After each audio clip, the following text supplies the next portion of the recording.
Hello students, हम लोग optical isomerism के लास्ट में पहुंच चुके हैं। अब हम लोग आज पढ़ेंगे how to calculate the number of optical isomers. ये कैसे कैलकुलेट करना होगा, फिर इसको एक कुछ फॉर्मूला बेस्ड है उसको पढ़ेंगे, और फॉर्मूला बेस्ड के बाद कुछ स्पेशल केसेस है वो भी पढ़ेंगे, एंड देन नेक्स्ट उसके बाद हम लोग आईआईटी का क्वेश्चन पेपर हम लोग डिस्कस करेंगे। तो इसमें सबसे पहले ये अब हम लोग लेते हैं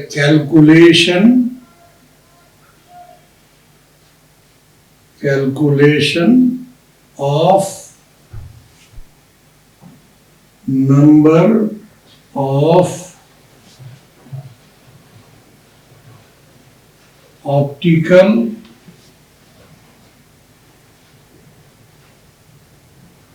isomers. Calculation of number of optical isomers. तो ऑप्टिकल आइसोमर्स का कैलकुलेशन, इसमें अब एक सबसे पहला, if the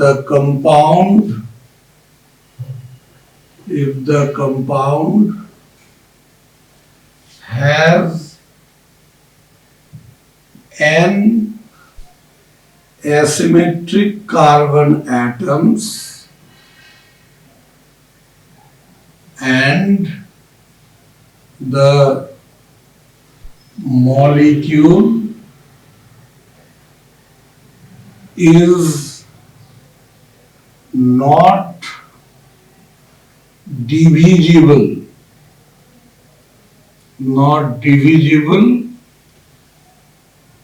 into two identical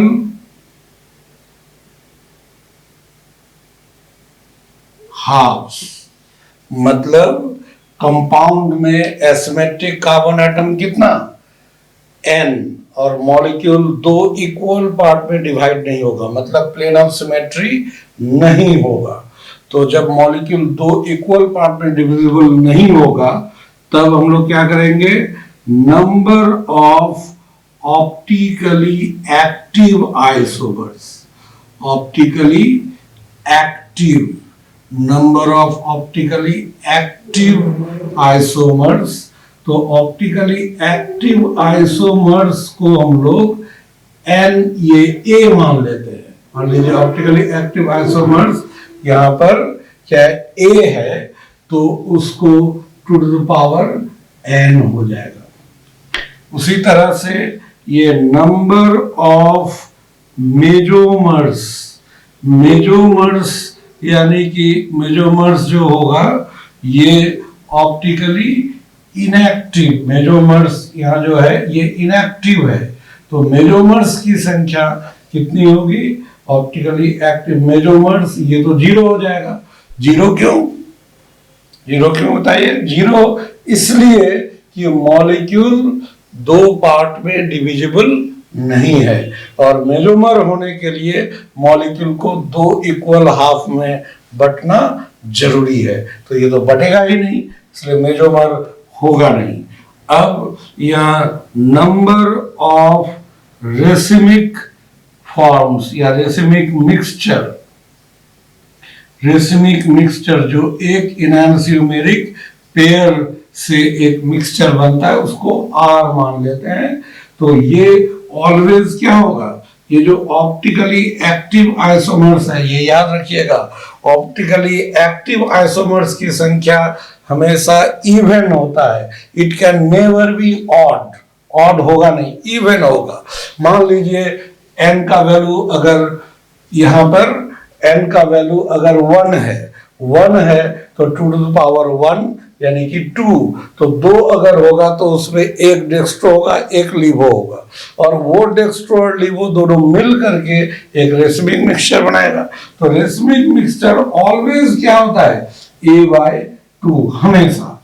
अब यहाँ पर total total number of optical isomers, optical isomers, तो total number of optical isomers या स्टीरियो आइसोमर्स, इसको हम लोग यहाँ पर टोटल ये जो होगा ऑलवेज यहाँ पर A प्लस एम होता है, A प्लस एम, यानी कि ऑप्टिकली एक्टिव और मेसोमर जो कि ऑप्टिकली इनएक्टिव, उन दोनों का सम होता है। यहां से हम लोग ये फाइंड कर सकते हैं ये फॉर्मूला। अब कुछ एग्जाम्पल हम लोग लेते हैं, जैसे एग्जाम्पल में हम लोग लिए ये CH3, CH, यहाँ Cl, CH, ये Cl और यहाँ COOH, एसिमेट्रिक कार्बन एटम 2 हो गया, तो N का वैल्यू कितना हो जाएगा 2 हो गया। तो ऑप्टिकली एक्टिव आइसोमर्स A कितना हो जाएगा 2 to the power 2 यानी कि 4। तो 4 अगर हुआ तो अब बताइए नंबर ऑफ D फॉर्म्स कितने होंगे, D फॉर्म्स यानी डेक्स्ट्रोरोटेटरी 2 होगा। नंबर ऑफ L फॉर्म्स यानी कि माइनस फॉर्म कितने होंगे 2 होंगे। उसके बाद मेजोमर्स कितने होंगे, मेजोमर्स तो होगा नहीं क्योंकि मॉलिक्यूल 2 पार्ट में डिविजिबल नहीं है। रेसिमिक मिक्सचर कितना होगा तो A/2 यानी कि 4/2 कितना हो जाएगा 2 हो जाएगा। और टोटल नंबर, ये total number of optical isomers कितना होगा तो ये A प्लस एम, A हो जाएगा 4, M हो जाएगा 0 यानी कि 4 हो जाएगा। इस तरह से ये 4 ऑप्टिकल आइसोमर्स होगा। अब वो 4 कौन कौन सा, देखिए इसमें कुछ और क्वेश्चंस हम लोग यहाँ डिस्कस करेंगे। 4 कौन कौन सा, तो 4 स्ट्रक्चर हम लोग यहाँ ड्रॉ करते हैं, फिर वहां से एक फॉर्मूला हम लोग डिराइव करेंगे। तो यहाँ पर 4, तो 4 कौन कौन सा, तो देखिए ऐसे हम लोग फीचर प्रोजेक्शन बनाएंगे और इसमें वर्टिकल लाइन में ऊपर जो C1 रखना होता है और इस तरह से, तो यहाँ पर हो जाएगा HCl और इधर हो जाएगा क्या HCl, ये पहला। दूसरा स्ट्रक्चर क्या हो जाएगा कि इसी का हम लोग ऐसे लेते हैं CH3 और COOH, तो इसमें यहाँ पर क्या हो जाएगा कि यहाँ Cl, फिर यहाँ H, ये H और यहाँ Cl, इसका इमेज। फिर तीसरा स्ट्रक्चर क्या हो जाएगा, तीसरा स्ट्रक्चर हम लोग यहाँ जो इसका ड्रॉ करेंगे, तीसरा हो जाएगा COOH और यहाँ CH3, तो इसमें हम लोग HCl और ये उल्टा इधर Cl और H। फिर हम लोग चौथा स्ट्रक्चर हम लोग क्या लेंगे, फोर्थ स्ट्रक्चर यहाँ जो ड्रॉ करेंगे, इसमें हो जाएगा CH3 और यहाँ COOH और यहाँ पे H, इधर Cl, इधर H और इधर Cl हो जाएगा। तो ये इसका 4 फॉर्म हुआ है ना, 4, यहाँ 1, ये दूसरा, ये तीसरा और ये चौथा। अब अगर पूछा जाएगा इसमें टोटल पेयर्स कितने होंगे, टोटल पेयर्स, तो देखिए पेयर्स टोटल कितना, एक ये होगा एक पेयर, ये हो जाएगा दूसरा पेयर, ये हो जाएगा तीसरा पेयर, इसके सबके साथ एक एक पेयर, फिर ये इसके साथ चौथा और ये इसके साथ क्या हो जाएगा पांचवा, ये और फिर इसका इसके साथ एक हो जाएगा छठा। 6 पेयर्स बनेंगे। 6 पेयर्स में 2 तो रेसिमिक पेयर है। तो अब देखिए, तो टोटल ये नंबर ऑफ पेयर्स, तो नंबर ऑफ पेयर्स कितना हो जाएगा, यहाँ तो 6 हो गया, टोटल नंबर ऑफ पेयर्स यहाँ 6। लेकिन ये जो 6 पेयर हुआ, देखिए इसको हम लोग ये तो ऐसे करके एक हीट एंड ट्रायल से निकाले, और मैथमेटिक्स का एक फॉर्मूला है वो आप जानते हैं, नंबर ऑफ पेयर्स का फॉर्मूला कैसे निकालते हैं? ये होता है ना इस तरह से, नंबर ऑफ पेयर्स, यहाँ पर ये हम लोग लेते हैं NCR, और ये N यानी कि टोटल कितना स्ट्रक्चर है, C वो कॉम्बिनेशन, R कितने का कॉम्बिनेशन बना रहा है, तो इसका क्या होता है, ये factorial N bye factorial R और फिर यह फैक्टोरियल N माइनस R, इस तरह से हम लोग लेते हैं। तो यहाँ कितना हो जाएगा, टोटल कितना स्ट्रक्चर था, 4, तो इस जगह अगर लेंगे तो 4C और R, तो यहाँ दो दो पेयर बना रहे हैं, तो 4C2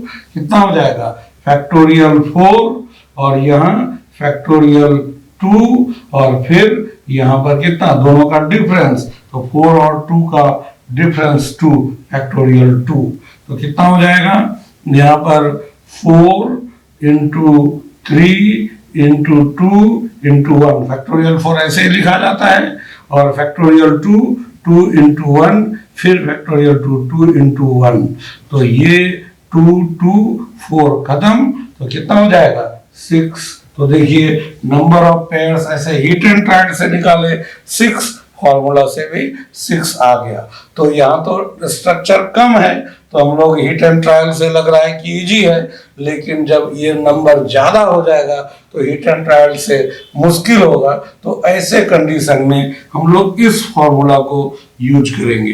तो अब कहा जाएगा कि पूछा जाएगा नंबर ऑफ डायस्ट्रियोइसोमेरिक पेयर्स कितना होगा, तो टोटल पेयर्स 6 हो गया, तो डायस्ट्रियोइसोमेरिक पेयर में रेसिमिक मिक्सचर, रेसिमिक जो पेयर है उसको माइनस कर देना होगा, तो रेसिमिक पेयर कितना है, 2, तो 6 में से 2 माइनस हो जाएगा, यानी टोटल नंबर ऑफ डायस्ट्रियोइसोमेरिक पेयर्स कितना होगा।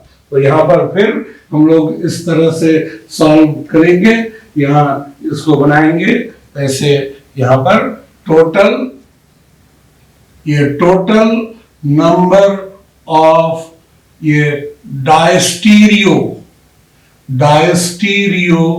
आइसोमेरिक पेयर, डायस्ट्रियोइसोमेरिक पेयर, तो कितना हो जाएगा, वहां टोटल कितना था 6 और 2 रेसिमिक मिक्सचर, तो यहाँ हो जाएगा 4। तो यह इन जनरल ये हो जाएगा, ये टोटल नंबर ऑफ डायस्टीरियो,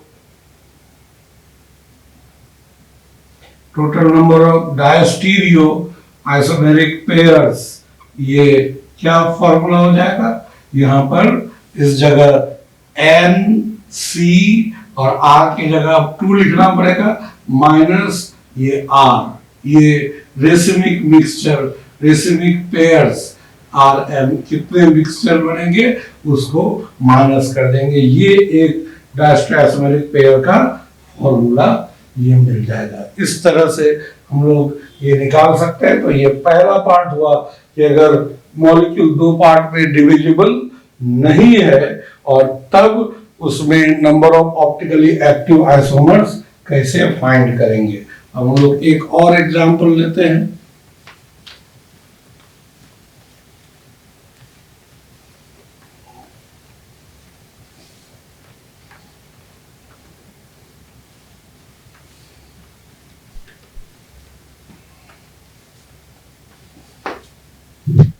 एक एग्जांपल और हम लोग लेते हैं कि जैसे मान लीजिए CH3 CH, यहाँ Cl, फिर CHCl और यहाँ पर CH, यहाँ Cl और CH2CH3। तो यहाँ मॉलिक्यूल देखिए दोनों तरफ डिफरेंट टर्मिनल, 2 इक्वल पार्ट में नहीं बटेगा, क्योंकि यहां से अगर बांटेंगे इधर मिथाइल है इधर इथाइल है, ये बटेगा नहीं। एसिमेट्रिक कार्बन एटम कितना हो गया 3, तो N का वैल्यू तो यहाँ 3 हो गया है ना। ये N यहाँ पर इस जगह यहाँ N, एक चीज यहाँ गड़बड़ नहीं कीजिएगा, टोटल नंबर ऑफ NC2, ये N total number of isomer, ये मैथमेटिक्स का फॉर्मूला है, तो ये N की जगह कुछ भी ले सकते हैं, M X जो भी। तो इस तरह से यहाँ ये n है number of asymmetric carbon atom, और ये है टोटल नंबर ऑफ, यहाँ पर ये n जो है ये total number of stereo isomers, total number of stereo isomers ये है, ये ध्यान रखिएगा। और यहाँ n है number of asymmetric carbon atom, तो यहाँ 3, तो ऑप्टिकली एक्टिव कितना 2 to the power 3 8 हो जाएगा, मेसोमर तो 0 हो जाएगा, रेसिमिक मिक्सचर 4 हो जाएगा। तो total number of stereo isomers कितना हो जाएगा 8। अब देखिए ये total pairs of diastereo isomers कितना हो जाएगा, डायस्टीरियो आइसोमर्स, अब वही फॉर्मूला क्या यहाँ हो जाएगा, टोटल नंबर ऑफ 8C2 और माइनस रेसिमिक मिक्सचर कितना 4 हो जाएगा। तो कितना होना चाहिए यहाँ 8, तो इस जगह हम लोग लिखेंगे फैक्टोरियल 8 बाय यहाँ पर फैक्टोरियल 2 और फिर फैक्टोरियल 6, तो हम लोग -4 क्या हो जाएगा फैक्टोरियल 8 कितना, तो 8 इंटू 7 इंटू बाकी 6, तो उसको फैक्टोरियल 6 लिख सकते हैं। और नीचे यहाँ पर कितना हो जाएगा फैक्टोरियल 2, यानी कि इस जगह हम लोग लिख सकते हैं 2 इंटू 1 और इंटू फैक्टोरियल 6, ये तो कैंसिल हो गया, और 2 यहाँ पर कितना हो जाएगा 4, तो ये 28 और -4 कितना हो जाएगा 24, तो टोटल पेयर्स ऑफ डायस्ट्री आइसोमर्स कितना हो जाएगा 24 हो जाएगा। अब देखिए यहाँ पर 24 पेयर, तो आप हीट एंड ट्रायल मेथड से बनाते तो आपको ज़्यादा समय लगता और काफ़ी डिफिकल्ट, और ये फॉर्मूला से हम लोग तुरंत इसको कैलकुलेट कर लेंगे। तो ये एक टाइप हुआ। अब हम लोग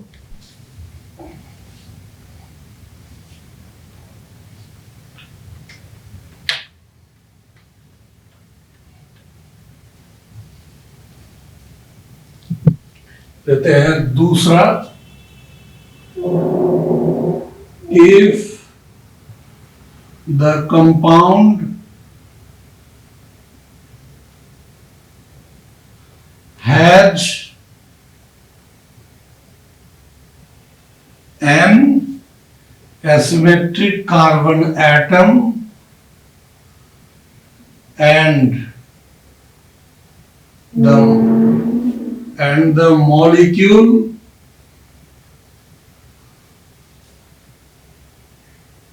is divisible into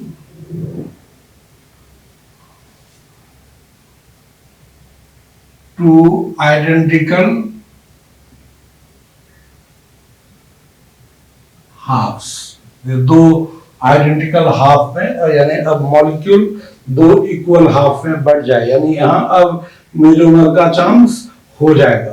तो यहाँ पर फिर दो सिचुएशन होता है। पहला, if n is even, n अगर इवन है तब ये optically active isomer to the power n-1 हो जाएगा, ये मेसोमर्स हो जाएगा to the power n/2-1,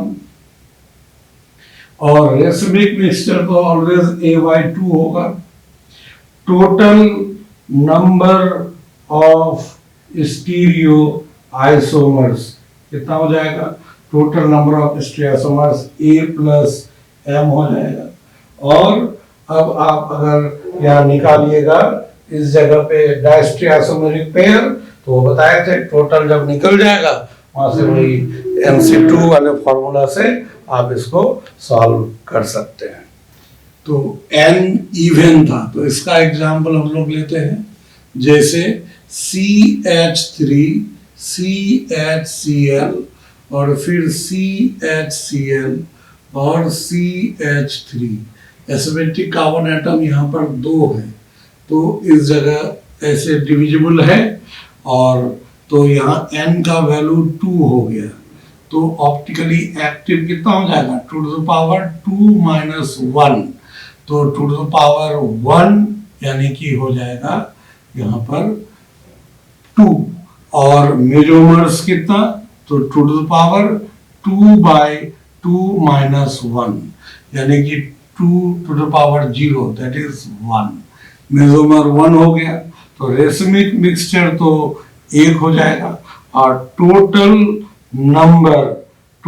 number of stereo isomers या optical isomers A plus M यानी 2 plus 1 कितना हो जाएगा, 3 हो जाएगा। और यहाँ अगर डायस्ट्री आइसोमेरिक पेयर निकालेंगे तो कितना होना चाहिए, तो यहाँ पर ये total number of diastereo isomeric ये पेयर्स तो क्या हो जाएगा, 3C2 minus 1, तो यहाँ कितना होना चाहिए, फैक्टोरियल 3, तो फैक्टोरियल 3 और नीचे यहाँ पर फैक्टोरियल 2 और फिर दोनों का डिफरेंस फैक्टोरियल 1, तो उसका तो कोई मतलब ही नहीं है, तो -1, तो यहाँ कितना हो जाएगा, 3 into 2 into 1, और यहाँ 2 into 1, तो 2 कैंसिल, तो 3 और ये 3 minus 1 कितना पेयर हो जाएगा, 2 डायस्टीरियो आइसोमेरिक पेयर हो जाएगा। ये एक हुआ।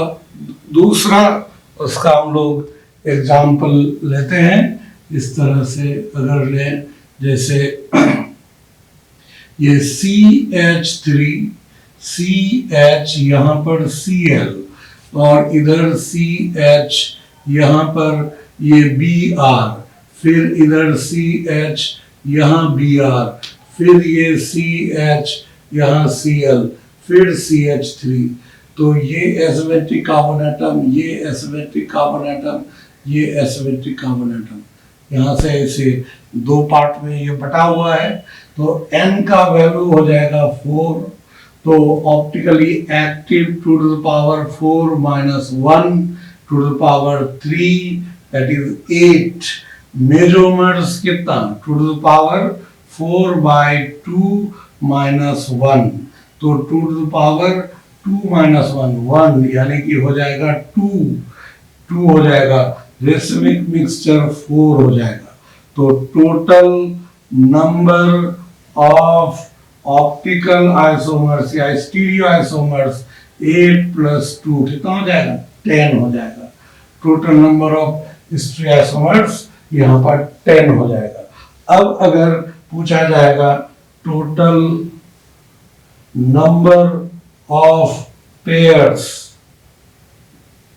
ऑफ डायस्टीरियो आइसोमर्स कितना हो जाएगा, total number of stereo isomers यहाँ तो हो जाएगा 10, तो 10C2 minus 4, तो यहाँ हो जाएगा क्या, 10, तो फैक्टोरियल 10, तो यहाँ फैक्टोरियल 10 मतलब 10 into 9 into फैक्टोरियल 8 ऐसे ले लेते हैं, और फैक्टोरियल 2 तो 2 into 1 और फिर दोनों का डिफरेंस फैक्टोरियल 8, तो ये तो कट जाएगा, और यहाँ पर 2 और यहाँ कितना हो जाएगा, ये 5 और तो 45 और 45 में से 4 माइनस यानी कि 41 डायस्टीरियो आइसोमेरिक पेयर्स हो जाएगा। इस तरह से ये एक फॉर्मूला हुआ। If n is odd, n अगर odd है तब क्या हो, तब optically active isomer 2 to the power n minus 1 minus 2 to the power n minus 1 by 2, optically active मेजोमर्स हो जाएगा क्या, ये 2 to the power n minus 1 by 2, और racemic mixture always a by 2, और total number of stereo isomers या optical isomers कितना होगा A plus M.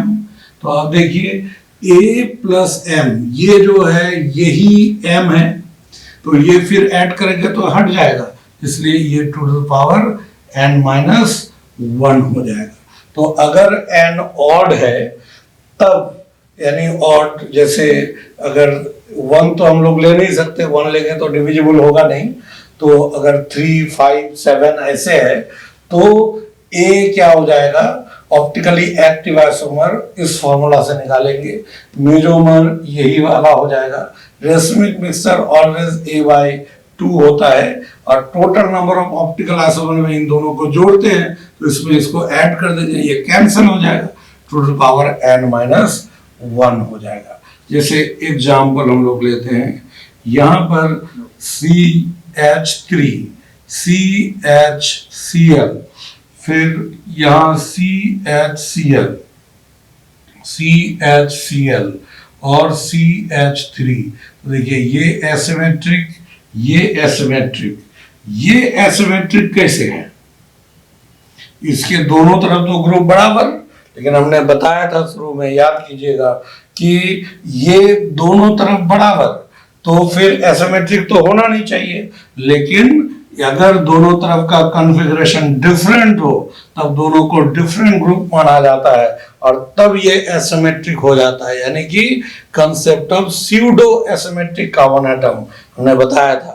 तो ये स्यूडो एसिमेट्रिक कार्बन एटम है और जिसको नंबर ऑफ ऑप्टिकल आइसोमर्स में एसिमेट्रिक कार्बन एटम मान के ही चलना होता है, और यहां से मॉलिक्यूल बीचों बीच दो इक्वल पार्ट में बढ़ जाएगा। तो देखिए यहाँ n का वैल्यू 3 ऑड हो गया, तो अब ऑप्टिकली एक्टिव कितना हो जाएगा A का value to the power n का value 3 minus 1 minus to the power 3 minus 1/2 कितना हो जाएगा, तो टू द पावर 2 ये माइनस टू द पावर 1, तो यानी कि 4 माइनस 2, तो 2 हो जाएगा। और मेजोमर्स कितना होगा, ये मेजोमर्स तो टू द पावर 3 माइनस 1/2 तो टू द पावर 1 यानी कि 2 हो जाएगा। तो ये रेसमिक मिक्सचर कितना हो जाएगा, A का वैल्यू 2 तो 1, तो ये total number of optical isomers कितना हो जाएगा A प्लस M, A हो गया 2, M हो गया 2, तो 2 प्लस 2 कितना 4, और ये total number of pairs of diastereo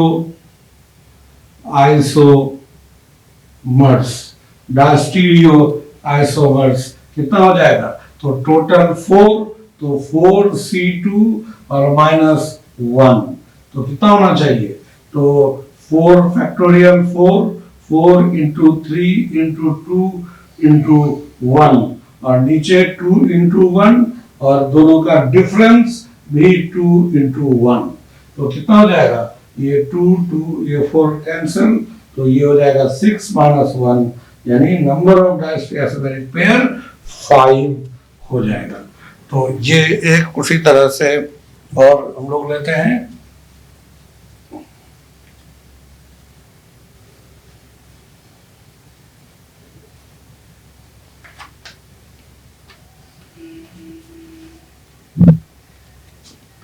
अगर हम लोग लेते हैं इस तरह से CH3 CHCl फिर यहाँ CHCl फिर CHCl और CH3, तो यहाँ पर कार्बन ये फिर वही स्यूडो एसिमेट्रिक कार्बन, तो ऐसे हो जाएगा, n का वैल्यू हो जाएगा 5, तो क्या हो जाएगा optically active to the power 5 minus 1 minus to the power 5 minus 1/2, तो to the power 4 minus to the power 2, तो 16 माइनस 4 12, तो रेसिमिक मिक्सचर तो 6, मेजोमर्स कितना, तो mesomers to the power 5 minus 1/2 to the power 4/2 2 यानी कि 4 हो जाएगा। तो mesomer 4, total number of optical isomers कितना हो जाएगा, यहाँ पर 12 और इधर 4, तो 12 प्लस 4 कितना हो जाएगा 16, total number of optical isomers 16। तो अब total number of pairs of diastereo isomeric diastereo isomers कितना हो जाएगा 16C2 और माइनस रेसिमिक मिक्सचर यानी कि 6, तो यहाँ कितना हो जाएगा 16, तो 16 इंटू 15 इंटू फैक्टोरियल 14 लिख देते हैं, क्यों, दोनों का डिफरेंस 14, फिर यहाँ 2 इंटू 1 इंटू फैक्टोरियल 14, ये तो कैंसिल हो गया, तो यहाँ 2 8, 15 गुणा 8 120 में से 6 घट गया, 114 पेयर हो जाएगा, इसका डायस्ट्री आइसोमेरिक पेयर 114 हो जाएगा।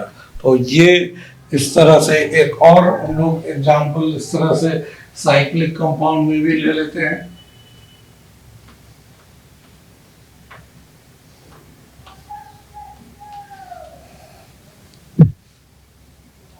अगर हम लोग इस तरह से ले, जैसे एक हम लोग कंडीशन यहाँ इस तरह से लिए कि एक यहाँ पर है OH, यहाँ पर OH और इधर OH, तो क्या हो जाएगा, यहाँ पे OH इस तरह से हम लोग लिए और इधर डबल बॉन्ड O, इधर डबल बॉन्ड O, तो अब देखिए यहाँ तो इस जगह से बढ़ जाएगा और एसिमेट्रिक कार्बन एटम ये और ये हो जाएगा, तो यहाँ n का वैल्यू हो जाएगा 3, मॉलिक्यूल 2 पार्ट में डिविजिबल, तो optically active isomer to the power 3 minus 1 minus to the power 3 minus 1/2, तो to the power 2 minus to the power 1 यानी कि 4 माइनस 2 दैट इज 2।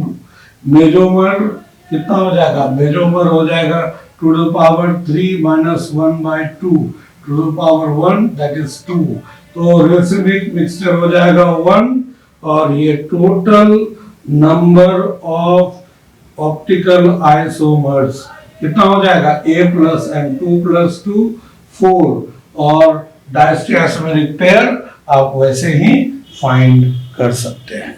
अब है case of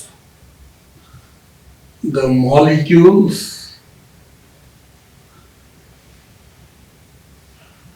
showing both, case of the molecule showing both optical isomerism and geometrical isomerism। Optical isomerism और geometrical isomerism जो दोनों show करेगा उसमें क्या, तो इसका कोई डिफरेंट केस नहीं है, हम लोग पहले वाला ही फॉर्मूला यूज करेंगे। देखिए पहला फॉर्मूला, लेकिन इस जगह क्या करना होगा पहले इसको समझ लें। जैसे मान लीजिए CH3, CH double bond CH और CH3, ये Cl, ये एसिमेट्रिक कार्बन एटम, तो यहाँ पर हम लोग को वो सेंटर निकालना पड़ेगा या स्टीरियोजेनिक यूनिट निकालना पड़ेगा कि ऐसे कितने यूनिट्स हैं जिसके वजह से वो स्टीरियो आइसोमेरिज्म होता है। तो अपने आप में ये एक यूनिट है और ये पूरा मिलके एक यूनिट है, तो ये दोनों जो होगा इसको हम लोग कहेंगे stereogenic unit, stereogenic unit, stereogenic area है ना, मतलब स्टीरियो सेंटर्स भी कह सकते हैं। तो ये इसमें कितने हो गए? 2। तो यहां पर ये इसका अब समझ लीजिए कि फॉर्मूला, इफ द कंपाउंड या if the molecule has an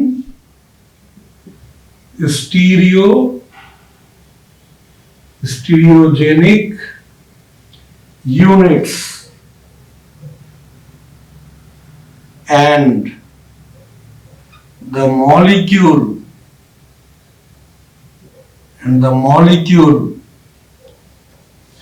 is not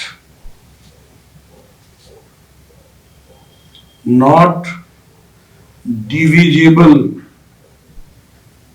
into 2 equal halves,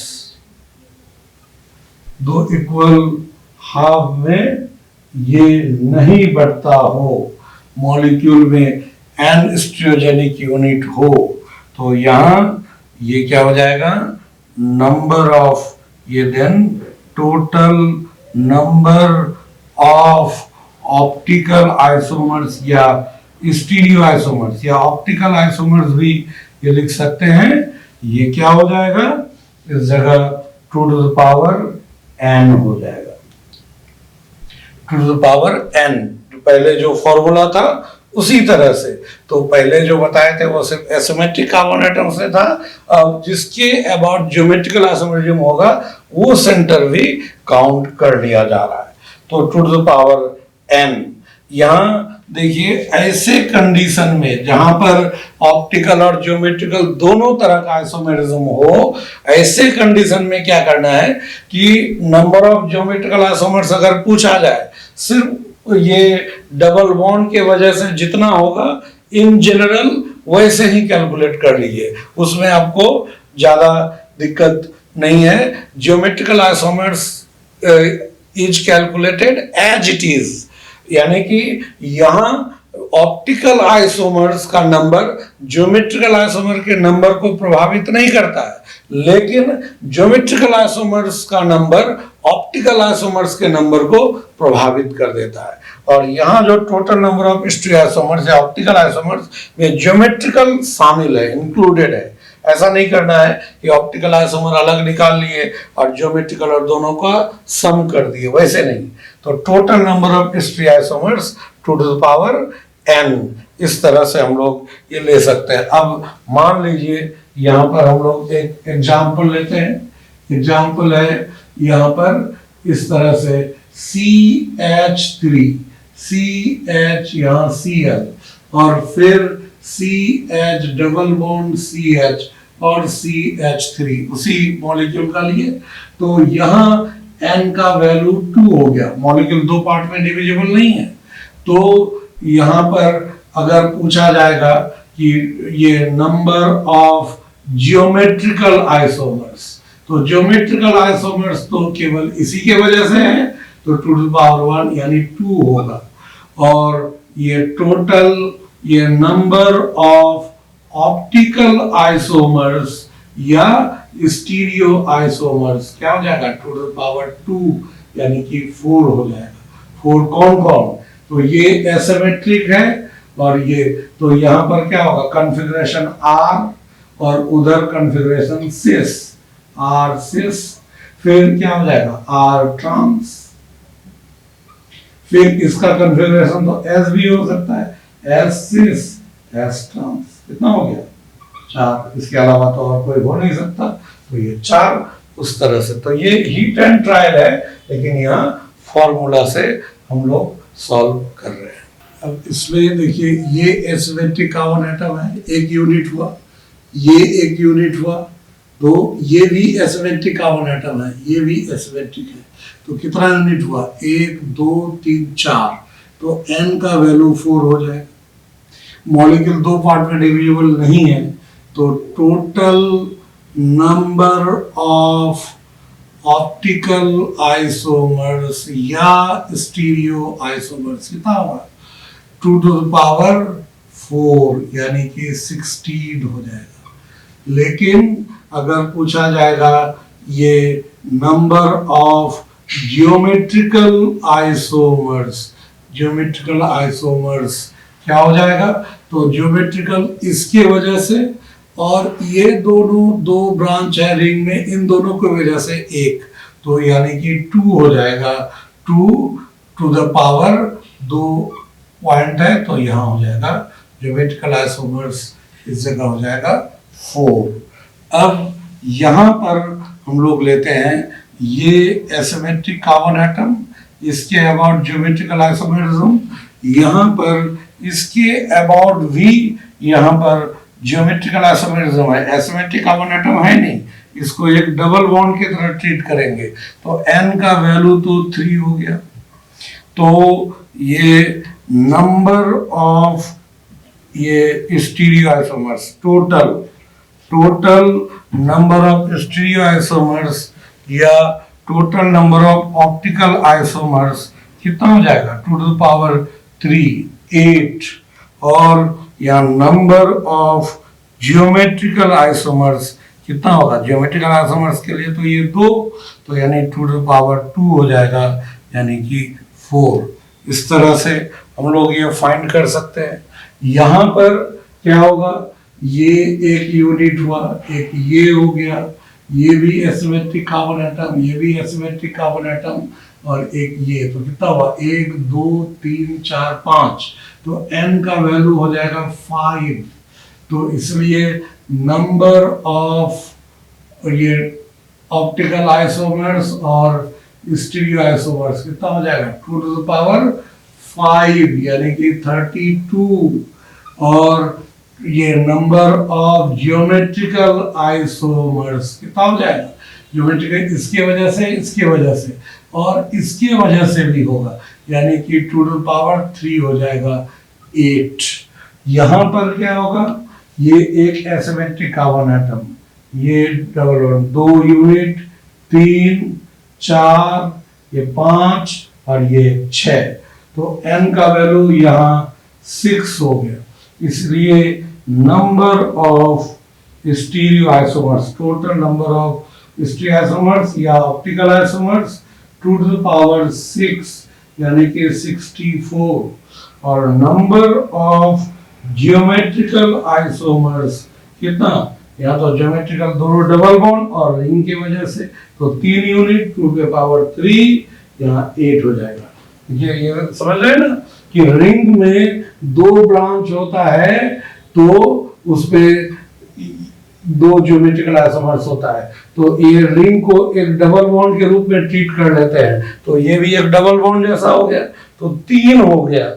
इसलिए ज्योमेट्रिकल आइसोमर्स के लिए n का वैल्यू 3 और total number of stereo isomers के लिए n का वैल्यू 6 हो गया।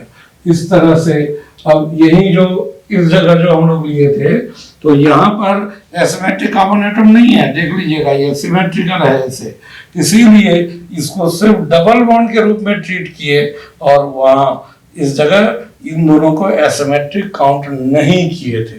तो ये हो जाएगा कि जो ऑप्टिकल और ज्योमेट्रिकल दोनों शो कर सकता है उसके लिए यहाँ पर अभी हम वही पार्ट पढ़े हैं जिसमें कि मॉलिक्यूल 2 इक्वल हाफ में डिविजिबल नहीं होता है। अब दूसरा केस पढ़ते हैं जब मॉलिक्यूल 2 इक्वल हाफ में डिविजिबल होता है। दूसरा है if the molecule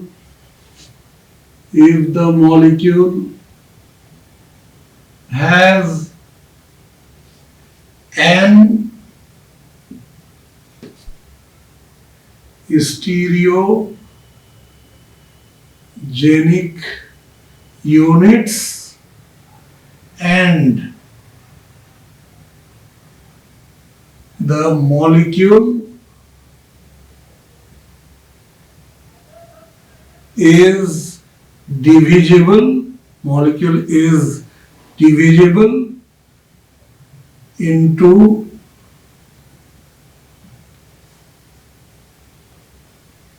two equal halves।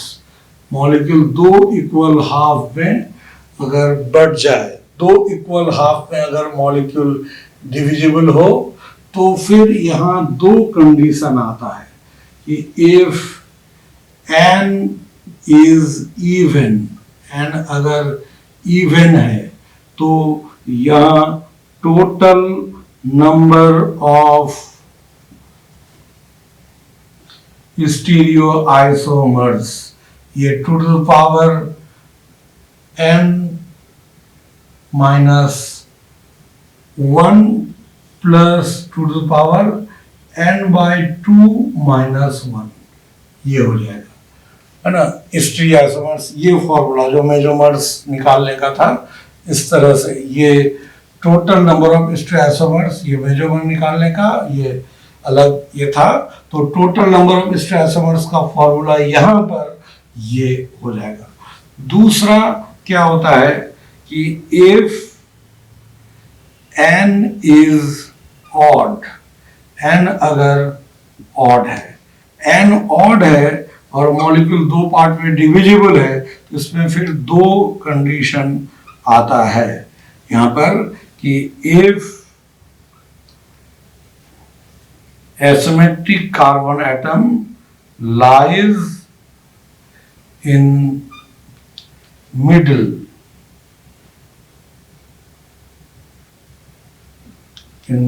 अगर asymmetric carbon atom बीच में लाई करता है, डबल बॉन्ड दोनों साइड होता है, तब यहाँ पर total number of stereo isomers और ये ऑप्टिकल आइसोमर्स, ये क्या हो जाता है यहाँ पर 2 to the power n minus 1, ये फॉर्मूला होगा।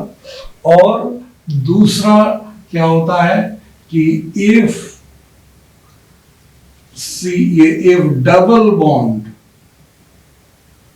Double bond lies in middle, ये बीच में रहता है, मिडिल, तो या between the asymmetric carbon atoms, तब यहाँ पर total number of stereo isomers या ऑप्टिकल आइसोमर्स यहाँ 2 to the power n minus 1 plus यहाँ 2 to the power n minus 1 by 2 हो जाएगा। इस तरह से हम लोग total number of stereo isomers ये फाइंड करते हैं। अब हम लोग एग्जाम्पल लेते हैं। एक एग्जाम्पल हम लोग ले रहे हैं, या CH3CH, यहाँ पे अगर हम लोग लिए यहाँ पर इस तरह से ये डबल बॉन्ड और CHCHCl और CHCl और यहाँ CH डबल बॉन्ड CH3, देखिए मॉलिक्यूल दो पार्ट में डिविजिबल हो जाएगा। और यूनिट कितना है, ये एक 2 3 ये 4, कितना हो जाएगा, तो n का वैल्यू 4 हो गया। तो ये कौन सा, ये वाला फॉर्मूला गया, n इवन, तो टोटल नंबर ऑफ यहाँ क्या हो जाएगा, total number of stereo isomers क्या हो जाएगा, total number of stereo isomers 2 to the power n यानी 4 minus 1 और plus 2 to the power 4 by 2 minus 1, तो कितना हो जाएगा 2 to the power 3 और plus 2 to the power 2 to the power 1, तो यहाँ 8 plus 2 कितना हो जाएगा 10 हो जाएगा। एग्जाम्पल दूसरा हम लोग लेते हैं, जैसे CH या दूसरा इसका N is odd, C lies in middle, तो यहाँ C डबल बॉन्ड C और यहाँ CH यहाँ Cl और CH डबल बॉन्ड CH और यहाँ CH3, तो देखिए ये एक स्टीरियोजेनिक यूनिट, एक यूनिट ये तो स्यूडो एसिमेट्रिक कार्बन एटम होगा, दोनों तरफ इधर C सीधा ट्रांस होगा तब एसिमेट्रिक होगा। तो n का वैल्यू 3, मॉलिक्यूल यहाँ से दो इक्वल पार्ट में बढ़ भी सकता है, तो यहाँ क्या हो जाएगा, total number of stereo isomers या optical isomers 2 to the power 3 minus 1 to the power 2, यानी कि यहाँ कितना हो जाएगा 4। ये फॉर्मूला हो जाएगा। तीसरा एग्जाम्पल हम लोग यहाँ लेते हैं अब उस फॉर्मूला पर। तो तीसरा हम लोग एग्जाम्पल कि वहां डबल बॉन्ड बीच में, तो जैसे CH3 CH Cl और CH डबल बॉन्ड CH, और यहाँ CH ये Cl और CH3, क्या हो जाएगा? यहाँ डबल बॉन्ड बीच में, ये एक यूनिट, ये एक यूनिट और एक यूनिट ये, तो डबल बॉन्ड बीच में, n का वैल्यू 3, तो बीच में होगा तो यहाँ क्या हो जाएगा? Total number of stereo isomers क्या हो जाएगा? Total number of stereo isomers, यहाँ 2 to the power 3 minus 1 plus 2 to the power 3 minus 1 by 2, तो 2 to the power कितना? 2 plus 2 to the power 3 minus 1 2 by 2 1, तो यहाँ कितना हो जाएगा? 4 plus 2 कितना हो जाएगा? 6 हो जाएगा। तो इस तरह से ये पूछा हुआ है, ये क्वेश्चन IIT में पूछा हुआ भी है, हम लोग क्वेश्चन डिस्कस करेंगे IIT का। तो ये हो गया टोटल आइसोमर्स निकालने का ये फॉर्मूला। तो और ये हुआ फॉर्मूला बेस्ड। अब कुछ स्पेशल केसेस होते हैं, वो स्पेशल केस जहां पर डायरेक्ट आपको फॉर्मूला काम नहीं करेगा, तो वो कुछ क्वेश्चन वैसे डिस्कस करेंगे जिससे आप लोग को उस तरह का क्वेश्चन भी बनाने के लिए आप लोग एफिशिएंट हो जाएं। तो वो फिर हम लोग अगले वीडियो में करेंगे। यहाँ तक इसके लिए इसको आप लोग बढ़ाइएगा, इसको रिपीटेडली, लेकिन याद रखिएगा ध्यान से कि एग्जाम में डायरेक्ट फॉर्मूला बेस्ड क्वेश्चन ये नहीं पूछता, इसमें भी थोड़ा सा घुमा फिरा देगा। Direct formula based JEE mains ये सब में तो पूछ देगा, लेकिन इसी में अब जैसे इसका क्वेश्चन हम डिस्कस करेंगे IIT में, तो देखिए पूछा यही है, लेकिन इसको बड़ा घुमा फिरा करके अलग अलग चॉइस बनाकर इससे पूछा गया है। तो इसलिए फॉर्मूला से तो एक निकाले, लेकिन क्वेश्चंस कितने तरह का हो सकता है उस पर हम लोग स्पेशली एक वीडियो डिस्कस करेंगे, सिर्फ क्वेश्चंस कैसे बनाएंगे। ठीक है, थैंक यू।